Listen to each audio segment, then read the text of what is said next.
Yeah, so then we started at an agency, and they did well, it was like website design, visual soft. So they did website development, and then had all the marketing side. We worked in social. Hmm. That's also where I met Beth as well, and we were just day to day managing client accounts. Again, another really good sort of stepping stone in the industry to kind of manage like higher ticket clients and manage big budgets and work in a pretty big fast paced environment as well. Um, but one day we kind of like I do feel like I've always had a bit of an entrepreneurial like spark, and it was just finding what that is. And one day, like me and Beth were just in a car park, and we were like, hang on, like we could manage, like the vision we had was we could manage what we're managing now at the agency, but just charge our like what we would charge ourselves and reap the direct benefits. So I think we were thinking of like, each client will charge 300 quid a month, and that would be £3,000 each. And I think at the time we were managing like probably double that. So yeah, that was the first sort of click where we were like, hang on, this is definitely something we can do. The only thing, the gap we need to bridge here is how to create a business, Yeah. which we had no idea about back then. And then how did that, what happened next?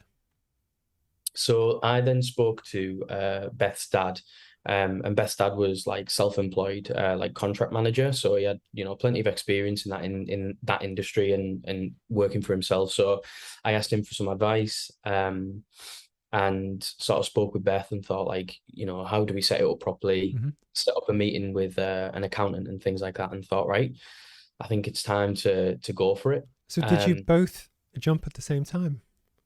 No, that's where the difficulty, like maybe a clash was when we were like trying to work together. Because I made the jump first. I think it was like I don't even when we look back at the story, I don't think I was even in paternity leave yet. And I sent the email to resign, and I was and then stayed away from the company from that point. So then I made the leap, and I think it was about either 6 or 9 months, something along that Hmm. period. And then that's when we were at a level where Beth could like comfortably join us. But just to explain, so you had a baby on the way. Yeah, Yeah. I only know yeah, this from the interview with Chloe. You had yeah, a baby on the way. And at that point, you decided to quit your regular yeah, pay yeah, job yeah. to go. That's brave. I Again, this is a thing where like I don't know if it was just complete, naivety. Madness. It would, yeah, literally just crazy. Like if I'd asked anyone, I bet they would have said no. Like build a safety net, wait X amount of time, do this first. Instead, um, I just kind of ran it by Beth. She believed in the idea and she said, yeah, I want to do that as well. That's nice. Um, Family seemed supportive as well, like my side and Beth's side. So we were like, let's just have a crack at it. Um, yeah, just, I don't know why, but that felt like a good time to do it. But the timing is important because it's that balance of there's a pretty big asset that's about to arrive that you have to pay. But like Yeah, mad yeah, respect again. And what's always interesting, so I spoke to a guy called James recently on this, and they only launched their new business, Bottled Imagination, 2 months ago, give or take. So him and two of his friends left Rise at Seven to set up this. But it's that jump is ballsy. It's a big commitment. So I have mad respect for kind of how that went, and especially to have both salaries within the same business. That one of the big things that me and my wife, we purposely have different careers, but she's the partner in a law firm, secure, safe, and I'm yeah, like the risky one. And even though I'm the risky one, I still wouldn't risk two eggs in the same basket. Just so again, yeah, mad respect for anyone that does it, because again, the ability to go on that journey, exactly what you said before, it is tough on your own because often I'm sat in this room, I have no one to talk to, I have worries or stuff going on in my head, and often that's part of the reason why I do the podcast. I just love to talk to people. But actually, just having someone that you can 100% trust and you're not worried about is it going to get out or whatever yeah. is quite cool. So then, talk me through how long's it been since you launched your business, and actually how's that journey gone for you? So officially, we made the announcement about CB Social in October, 3 years ago now. So Wow. yeah, so it's been officially 3 years now. I mean, it's been a rocky ride, which was totally expected, I think.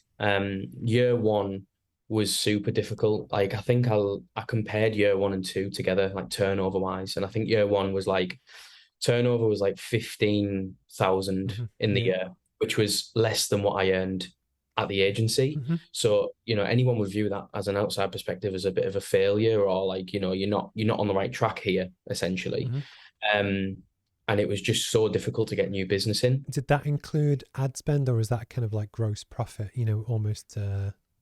Well, I mean, that was just pure turnover. So that Okay. was Yeah. just Yeah. Yeah. like, yeah, that was literally the top level figure. And from that, I was kind of just taking dividends at the time, Hmm.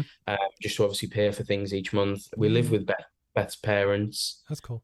and I think, well, I just had like a nice small car, little Ford Fiesta and stuff, so I didn't have a lot of outgoings. And yeah, and then compare that to year two, we did 99K Wow. in year two, which like I would say was probably an accumulation of all the work put in year one, starting to take shape in year two, and more on top of that. Or it was So Beth coming in and she sorted it all out for you. yeah, basically, yeah, yeah, and literally went from, yeah, well, 0 to 100. Wow. Um, Literally.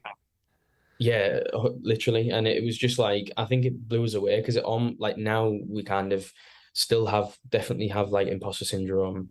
We're not like, mega Hmm. millionaires or something, or rich, but when you come from Mm. where I come from in that area, and Yeah. just the pace of the way the agency was built, I don't know if we really knew we were going to make it work to this point. I don't think we had a vision of getting to this stage. But at I least, think, it's the fact that it's yours.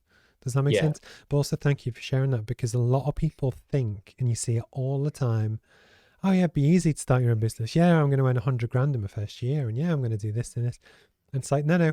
I think 15 grand is quite a respectable level, but yeah, actually, it's a realistic level. yeah, I know a yeah, lady that set up in business, and she was in business for a few years, and she was only making 6 grand a year. And there yeah, are reasons why, but the point is, it's not a case of just doing it and magically money flows in. It's the fact that you need to work your ass off to get to a certain point. But if you can and you get to a certain point, that's when the magic starts to happen. yeah. Do you enjoy it? Yeah, definitely. I do. It doesn't matter how hard or stressful it gets. Like there is pure enjoyment, even in the work.